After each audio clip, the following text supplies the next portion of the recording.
Hola amigos, hoy vamos a empezar una serie de charlas muy relacionadas con las temáticas que hemos venido manejando. Vamos a empezar a hablar un poquito de deseo. Y para hablar de deseo tenemos aquí a alguien que trabaja con eso constantemente, Ezequiel López, quien está trabajando desde hace mucho tiempo en esta área. Ezequiel, bienvenido y muchas gracias por acompañarnos. Gracias por la invitación, encantado. Bueno, un placer y bueno, queremos hacer una fusión interesante de conocimientos ahí. Yo desde la psicosexología, que es lo que vengo trabajando hace 25 años como terapeuta y bueno, escritor y demás, aportando desde ese lugar y vos desde la medicina.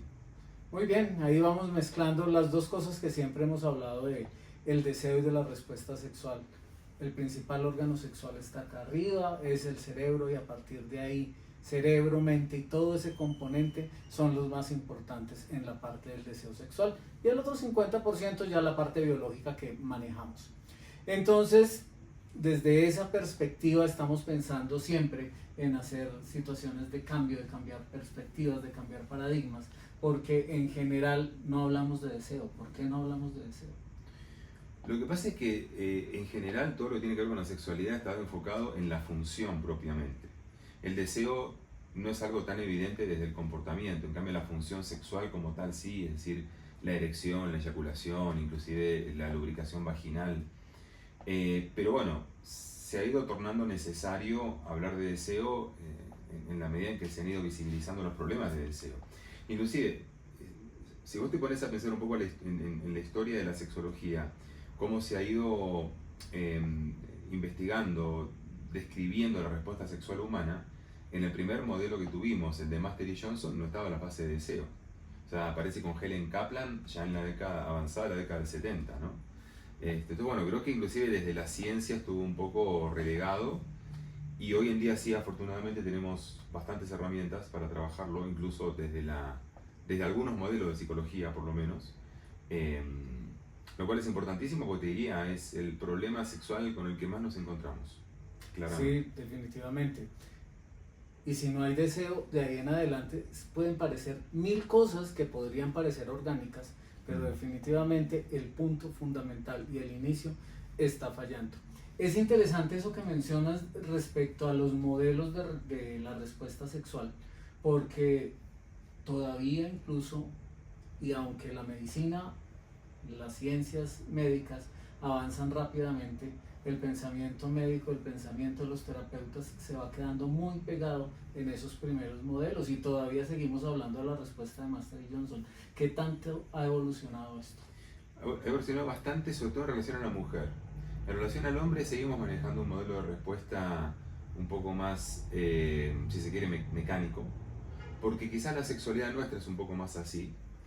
Es decir, en el hombre vemos un poco más claras las fases, y en cambio en la mujer ya lo que se está manejando del año 2000, ha habido otros modelos más adelante, pero el que más se maneja es el de Rosemary Bason, que es un modelo ya circular de respuesta sexual femenina, donde es muy interesante lo que ella hace, porque ella diferencia entre dos formas de deseo. Está el deseo espontáneo, que es básicamente tengo ganas, es algo más biológico, como que el deseo te empuja a buscar una situación sexual, ya sea de masturbación, en pareja o lo que sea, y es como el hambre, de alguna manera, ¿no? Es decir, tengo hambre, voy a satisfacer esta necesidad biológica. Y luego está lo que ella le llama deseo responsivo, que es un deseo que surge de un proceso de intimidad. Cuando decimos proceso de intimidad, porque el término también puede prestar a confusión, se refiere al momento de encuentro de la pareja, en donde hay una situación de tranquilidad emocional, seguridad emocional, acercamiento físico en algún momento que empieza a despertar una respuesta de excitación física, y el deseo aparece como consecuencia de todo eso. Es decir, ya el deseo no es lo que te lleva a buscar el acercamiento y esto genera la respuesta física de excitación y demás, sino que el deseo es la consecuencia. Y curiosamente, en la casuística de ella, de Bason, el 50% de las mujeres tenía un deseo de esta forma. Y esto no es irrelevante, porque gran parte de las peleas de las parejas es, en las relaciones hombre-mujer, el hombre que le dice a la mujer es que vos nunca me buscás. Y ella le dice, yo sí te busco. Pero claro, lo que yo busco es un momento de intimidad, no busco sexo. Y él lo toma como que, bueno, quiere pasar chévere, quiere tomar algo, quiere conversar. Y no, y ella está pensando en algo más, pero necesita ese comienzo de alguna manera, ¿no? Entonces, claro, el problema es que muchas veces muchos médicos y muchos terapeutas diagnostican bajo deseo sexual en mujeres que en realidad tienen deseo sexual, solo que no se dan las condiciones activadoras en su relación de pareja para que ese deseo se genere. Entonces, esa distinción es muy importante porque a partir de ahí surge lo que llamamos deseo intencional, que es que en este caso los terapeutas, o lo mismo lo puede hacer la propia gente con sus recursos o con recursos que obtienen en alguna parte, establecer un plan, unas pautas, unas condiciones para provocar el deseo y que esté bajo tu control. Entonces esto es fundamental tenerlo claro para ver cómo lo trabajamos, porque se trabaja de forma muy distinta. De aquí sale algo que va quedando en el ambiente, en la charla. Los hombres y las mujeres no somos iguales. No, pero además te digo, no somos iguales, pero de todos modos, todos los hombres entre sí y todas las mujeres entre sí somos muy diferentes. Es decir, puede haber algunas cuestiones homogéneas según género, como también las hay según cultura o según raza, o bueno, las variables que vos tomes, pero a veces hay más diferencias cuando comparas un hombre con otro o una mujer con otra que cuando comparas un hombre y una mujer. O sea, sí hay ciertas generalidades, pero hay algunas cosas que se están desdibujando también con los cambios culturales y demás, y con el avance del feminismo, y bueno, esto daría para otra discusión, pero la realidad es que estamos viendo escenarios muy distintos. Yo no sé si a vos te pasa, pero a mí me pasó el otro día una jornada de consulta. Yo atiendo más o menos una hora cada consulta, 50 minutos. Entonces tenía las 4 de la mañana, ¿no? Las 4 consultas que eran 4 parejas de primera vez. Y parecía que era algo fotocopiado. Eran parejas, hombre-mujer, jóvenes, 30 y pico a 40 y pico de años, algunos con hijos, otros sin hijos, convivencia, ya algún tiempo de relación, en donde el hombre era el que no tenía ganas. Entonces, al hombre le dolía la cabeza, por así decirlo, y ya casi nadie usa esa expresión. pues ya, además sí, sabemos que es bueno para el dolor de cabeza el sexo, o sea que a nadie le conviene usarla. Pero, y yo digo, ¿por qué no los puse en un grupo de autoayuda y en una hora resolvía las 4 cosas, ¿no? Pero la verdad, esto no pasaba antes. Antes era como que estaba la idea de que, a ver, no es que no pasaba, no se veía, no se visibilizaba. Estaba la idea de que el hombre siempre quería, el hombre es el que siempre está atrás de la mujer persiguiéndola y la mujer esquivando y poniendo excusas. Y ahora está pasando mucho lo contrario. Y hay una cantidad de explicaciones también por las cuales esto está pasando en el hombre, incluso médicas, claramente. Pero la verdad es que ya hay una cantidad de mitos que la realidad está desterrando y derrumbando. Ya no es siempre el hombre el que tiene ganas. Y de hecho el hombre no es, lo hablamos fuera de entrevista, el hombre no es una máquina sexual, no es un boy scout que siempre quiere, que está siempre pensando desesperadamente cuándo va a tener sexo. Todo eso ha cambiado mucho. Nos ha tocado deconstruirnos respecto a muchas cosas que manejábamos desde esa perspectiva social. Incluso la consulta médica ha cambiado mucho. La consulta de la disfunción eréctil era para mayores de 50 años. Ahora el grueso de la población que manejamos en disfunción viene desde los 20 hasta los 40 años, donde biológicamente pensamos que no hay mucho y que no va a haber nada y que probablemente tenga un componente psicógeno importante, pero sí hay unas cosas médicas que podemos encontrar allí. En todo este cambio, en todo este proceso, ¿a quién le va mejor? ¿A los hombres o a las mujeres desde el punto de vista de llegar a consultar? ¿Cuáles encuentran más barreras para poder llegar? La mujer tiene una ventaja, tiene varias en este punto por lo menos. Primero, que la mujer va a su consulta ginecológica, suele ser con su mismo médico o médica, con quien por ende puede que hasta desarrolle alguna relación mínima de confianza, y eso se presta para que si ve algo que no está funcionando bien, para que por lo menos pregunte. Después está, vos lo sabés muy bien, hay médicos que preguntan de sexualidad y muchos más que no preguntan. O sea, también está en la habilidad del médico de llevar ese tema o de generar ese tema. Lo mismo pasa con los psicólogos no sexólogos, ¿no? Muchos ni siquiera preguntan el tema. Entonces, bueno, la mujer tiene esa puerta. El hombre en general, salvo a determinada edad, que empezás con las consultas médicas o el control urológico, la próstata, qué sé yo, el hombre joven, digamos, no tiene tanto ese espacio, lo tiene que buscar.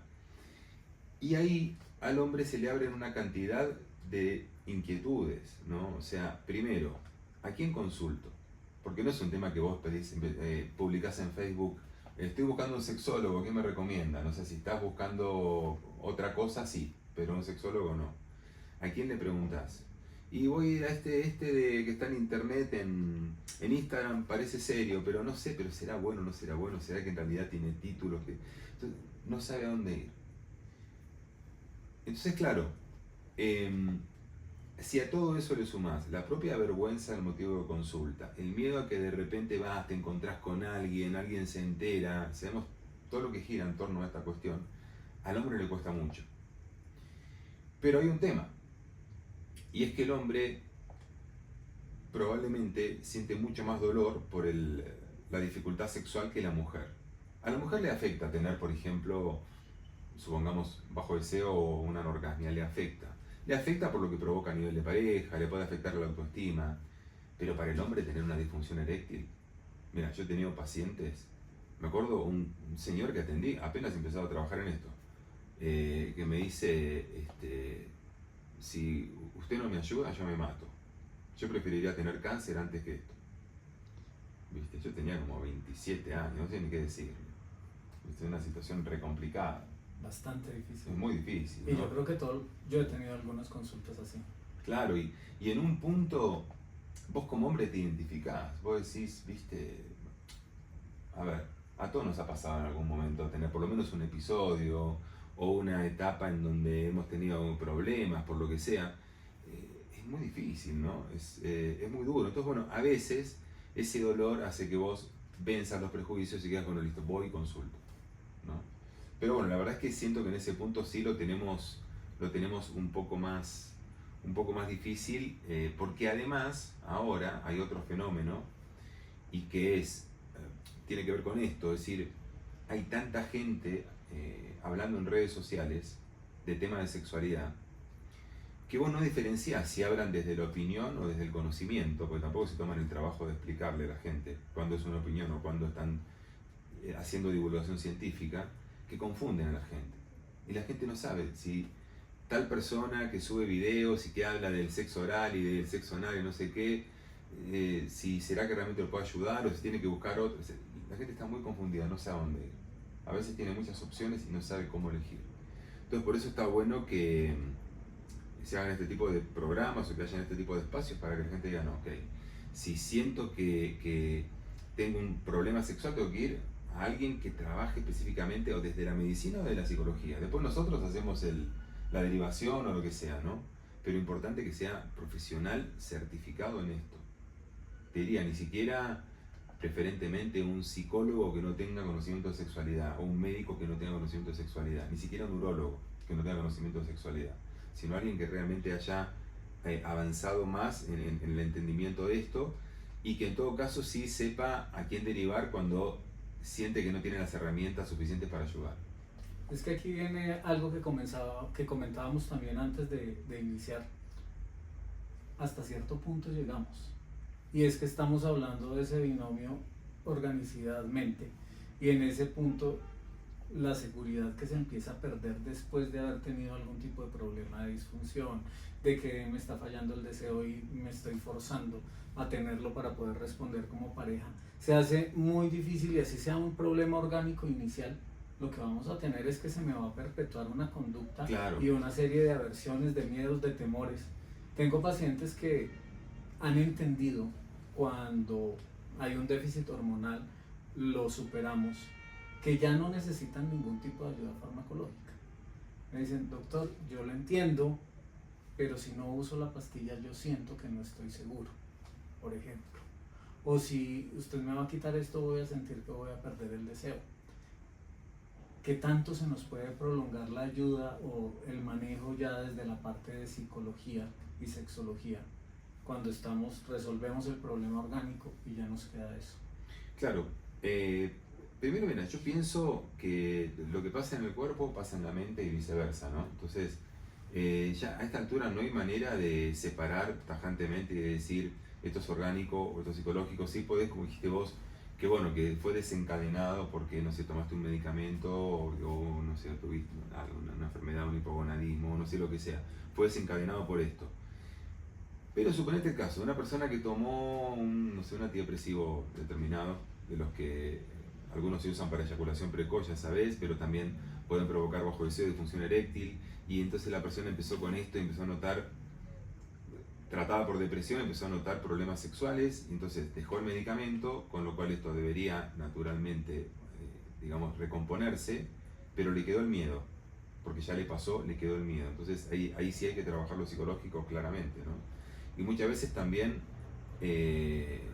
suele ser al revés el proceso, digo, tenemos que intervenir ambos. Y esto que mencionás de la cuestión de la adicción, llamémosle, pues, puede ser una adicción en un punto, hay una relación de necesidad a medicamentos, a facilitadores de la erección.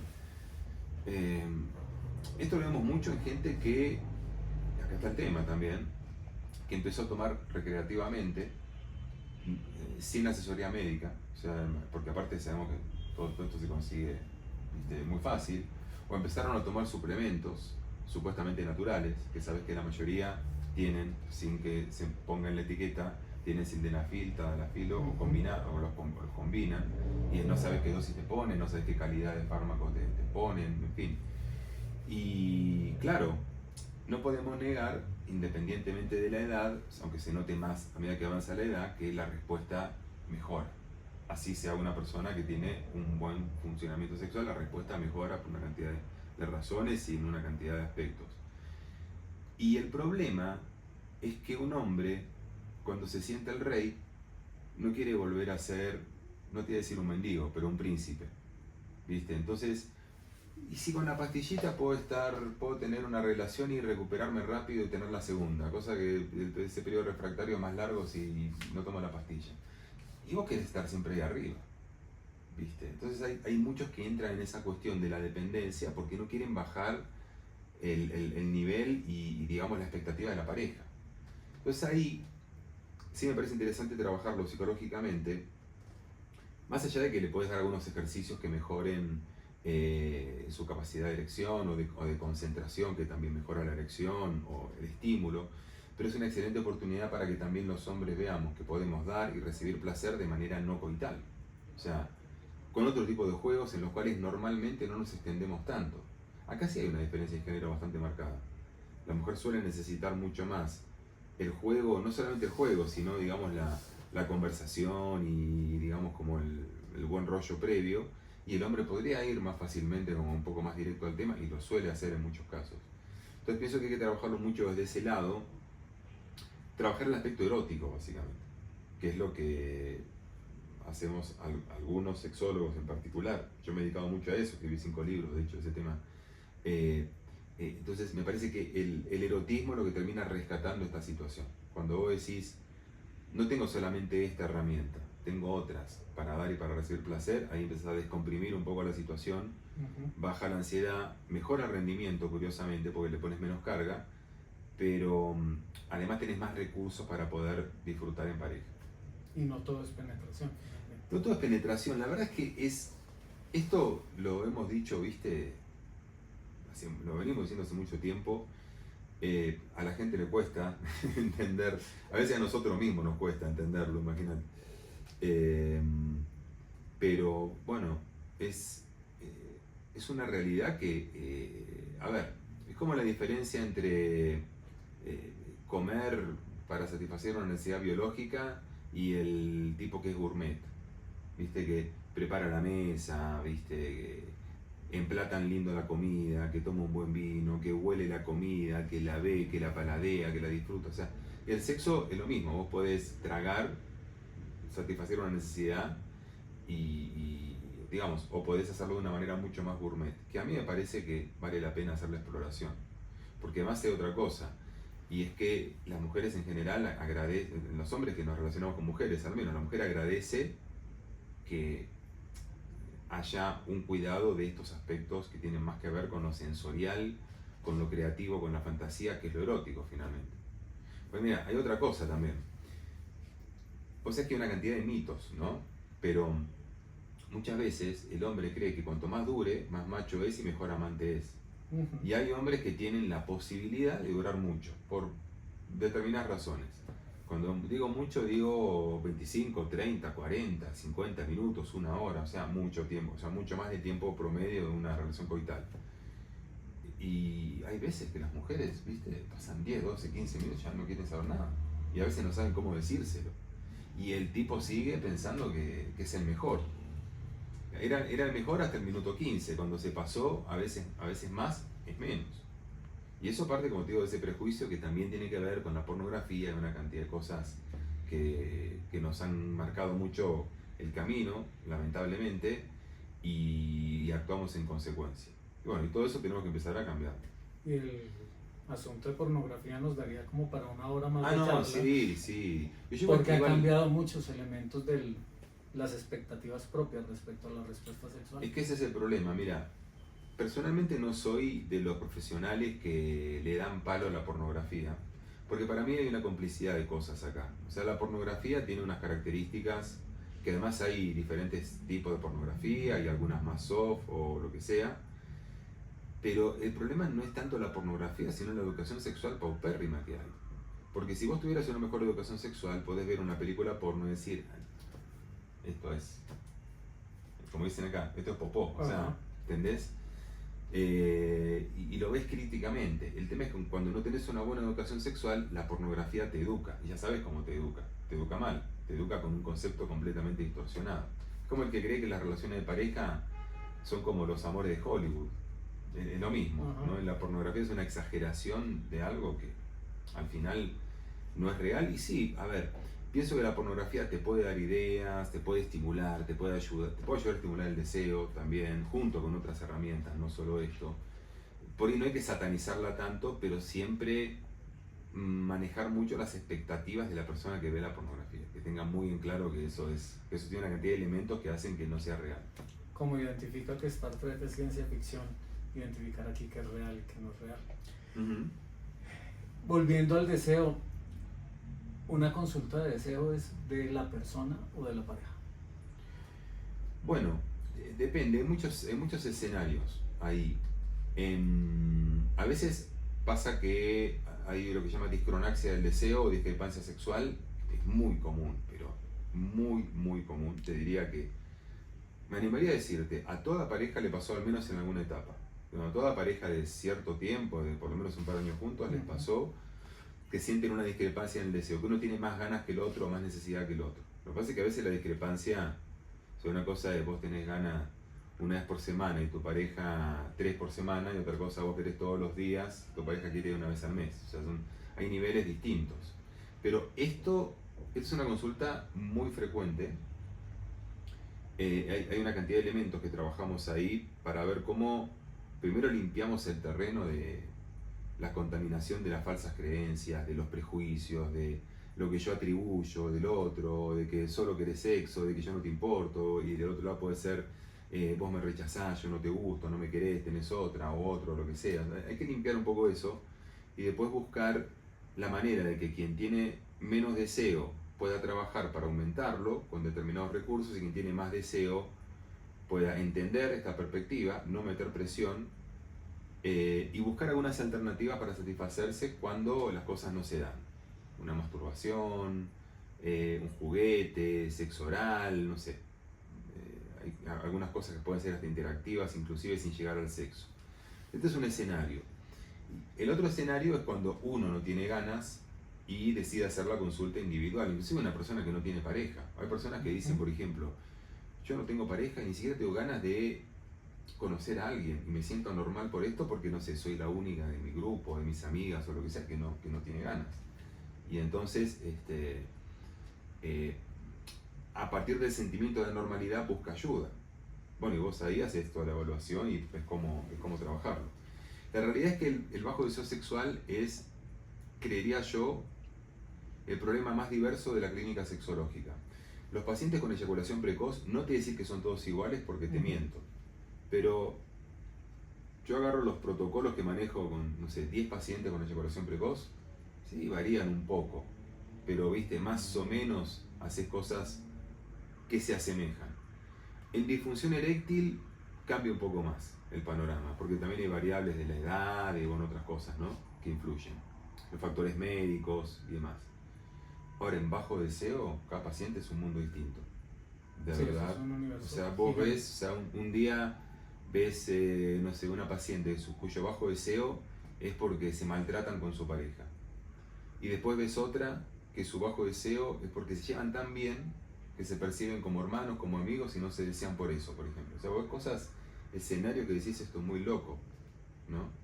Y bueno, entonces es fundamental hacer un buen diagnóstico más que nunca. A veces, aún siendo terapeuta experimentado, en una sola sesión no la logro, necesito más información y siempre tiene que haber el punto de vista médico y psicológico y a veces más. A veces tenés que derivar a terapeuta de pareja para que revise más cuestiones de relación de pareja. A veces tenés que derivar a psiquiatría por sospechas que hay una depresión subyacente, por ejemplo, que está afectando a esto. Otras veces ya hay que ir por un terreno más físico, por el lado de la fisioterapia de piso pélvico. O sea, tenés que apoyarte sí o sí en un equipo de gente.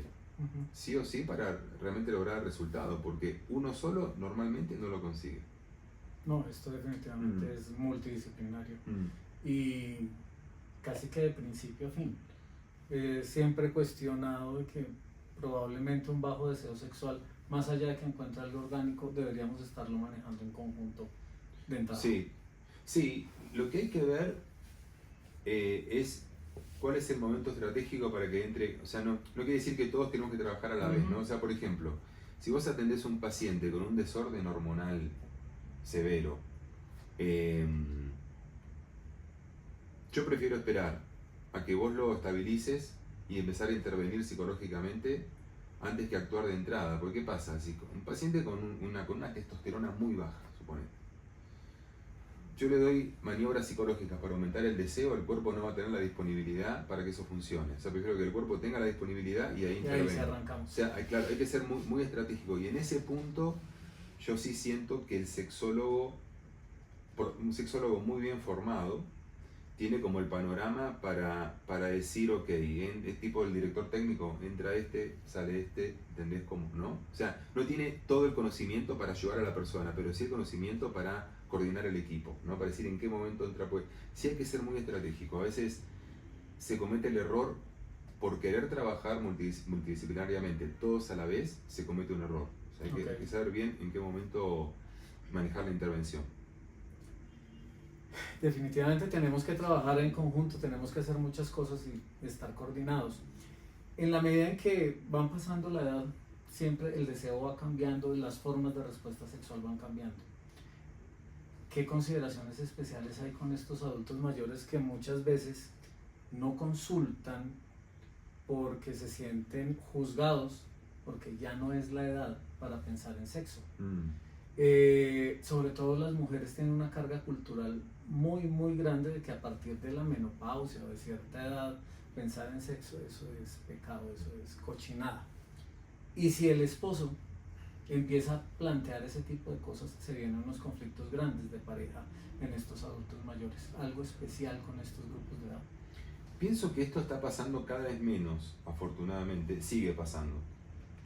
Pero creo que está pasando cada vez menos. Cada vez hay como más conciencia de que la sexualidad es algo que uno decide hasta dónde quiere llegar. No depende del documento, de tu fecha, de lo que sea. No depende de eso. O sea, cada vez como que los seres humanos deciden. Afortunadamente eso está tendiendo a cambiar bastante porque hay mucha conciencia en general de que la sexualidad es algo que ya no tiene que ver con una determinada franja de edad o con personas jóvenes o con tu fecha de nacimiento o con tu edad, con lo que sea. Si bien todavía hay personas que sí sienten que lo biológico es muy determinante, pero cada vez menos está pasando.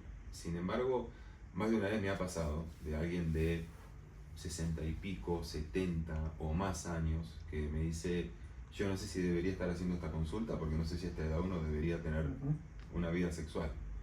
¿Viste? O sea, como que de entrada te ponen ¿no? Esa cuestión.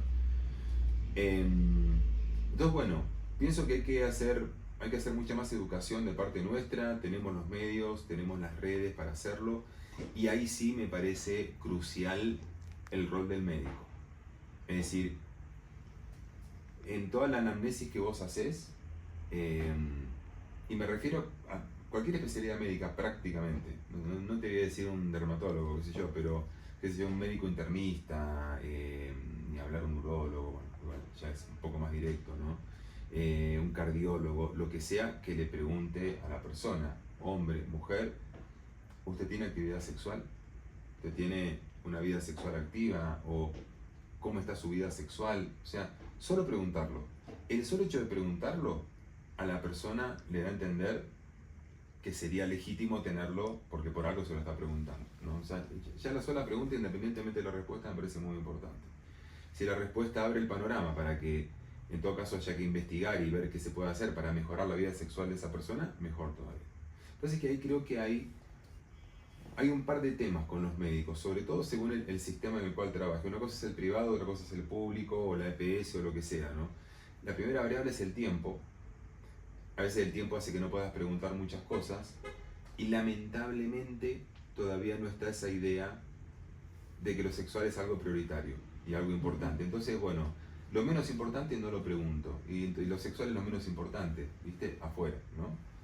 Y el otro tema es que hay muchos médicos y médicas, y hay que decirlo, que también les da pena, que también tienen temas con su propia sexualidad que hace que no puedan preguntar, que les dé vergüenza, ¿no? A mí me pasó una vez, el año pasado fui a una uróloga, ¿no? Uróloga de mi medicina prepagada, que tenía una inquietud y fui a consultar. Muy agradable la señora, todo, pero cuando me empieza a preguntar de la sexualidad, a ver, me preguntaba cómo orinaba, todo perfecto. Cuando empieza a preguntar deseo, erección, eyaculación, vi que bajaba el tono y miraba para abajo. Y yo es muy curioso. Claro, es el lenguaje corporal, ¿viste? Le da a entender al otro que es un tema vergonzante, porque el mismo médico se avergüenza. Mis estudiantes conmigo rotan, estudiantes en formación, la parte final de endocrino, de medicina interna, o estudiantes ya de últimos semestres de medicina. Cuando pido que pregunten eso, es típico que bajan la voz y miran al escritorio. Y la gente percibe eso de una manera, o sea, la gente lo casa enseguida. Yo me di cuenta y se lo dije en tono humorístico. Le digo, mira, no sé si sabías, yo soy sexólogo. Preguntame lo que quieras. Si me querés preguntar las fantasías que tengo, preguntame lo que quieras. Pero, viste, se reía, bueno, pero... ¿entendés? Entonces, es como que de alguna manera, cuando el mismo médico, al hablar de este tema, se siente incómodo, le da a entender al paciente que es un tema del cual no hay que hablar. Entonces, sí pienso que hace falta mucha formación de sexualidad en las diferentes áreas médicas para que empiecen a preguntar, porque además sabes todos los beneficios que tiene una vida sexual activa, no solamente activa, satisfactoria, porque sea activa de por sí no dice nada, que sea satisfactoria. Para la salud tiene beneficios recontra demostrados por cantidad de investigaciones desde lo médico, desde lo psicológico, desde las relaciones, de todos lados, ¿no? Entonces sí me parece que en eso hay que trabajar mucho. Y hasta el último día de nuestras vidas, si es que son una necesidad. Sí, y ojalá que lo último que hagamos antes de morir sea un buen polvito. Muy bien, ya terminando, y muchas gracias de antemano antes de despedirnos por toda la participación. ¿Qué recomendaciones para las escuelas de salud, para las personas en formación, para los que están manejando, las escuelas que están formando los nuevos profesionales en psicología, en medicina, para empezar a manejar esto de manera más amplia? Bueno, primero que nada, reconocer la importancia que tiene la sexualidad en la salud y en la calidad de vida. Ya lo ha reconocido la Organización Mundial de la Salud. Considero que lo tenemos que hacer en la práctica, en la formación y en la práctica clínica como tal. Empezar a incorporar no solamente la temática, entre comillas, la educación higiénica, en el sentido de las infecciones de transmisión sexual y todo eso, no digo que no es importante, pero trabajar la parte de función sexual, disfunciones sexuales y en la medida que se pueda, el placer. Porque es muy curioso, mirá, yo trabajo mucho, quizás la especialidad médica con la que más trabajo es con ginecología. Y los ginecólogos no saben de placer. No saben de, o sea, saben la anatomía, la fisiología, pero no saben, por ejemplo, lo que es el placer hacia la vulva, pongámoslo en esos términos, vamos a recortarlo un poco teóricamente, no lo saben. Lo pueden saber por experiencia propia, digo, en algunos casos, pero no lo saben, no lo han estudiado, ¿no? No saben sobre orgasmo, sobre respuesta sexual, no saben sobre la función del clítoris, la estimulación del clítoris, los diferentes tipos de orgasmos, no sé, una cantidad de cosas. No tienen la formación. Simplemente, no es que no quieran, no tienen la formación. Y pienso que la cuestión del placer también se tiene que incorporar, porque si vos te pones a pensar, porque trabajas con eso, vos sabés muy bien que una cosa es un sildenafil o un tadalafilo en un contexto de estimulación sexual, y otra cosa es cuando estás con una pareja que no estimula. Entonces, también tenés que saber algo del orden de lo erótico y del placer para ayudar a tu paciente a que el medicamento tenga la efectividad que realmente tiene y que es en función del estímulo, ¿no? Sí, Entonces, claro, porque algunos colegas sí piensan que las pastillas son mágicas. Claro, no, claramente no lo son. Y se estrellan con la realidad de que, pero ¿cómo así que no funcionó? En otros momentos funciona, todo tiene que estar interconectado. Sí, de acuerdo. Bueno, Ezequiel, muchísimas gracias por aceptar la invitación, muchísimas gracias por toda la información que nos has dado, y aquí siempre vamos a estar. Claro que sí, por acá estaré también. Muchísimas gracias a vos. Muy bien. Un placer. Lo y mismo. Un saludo para todo nuestro público, porque vamos a salir en los dos canales, así que un placer. Perfecto. Hasta luego.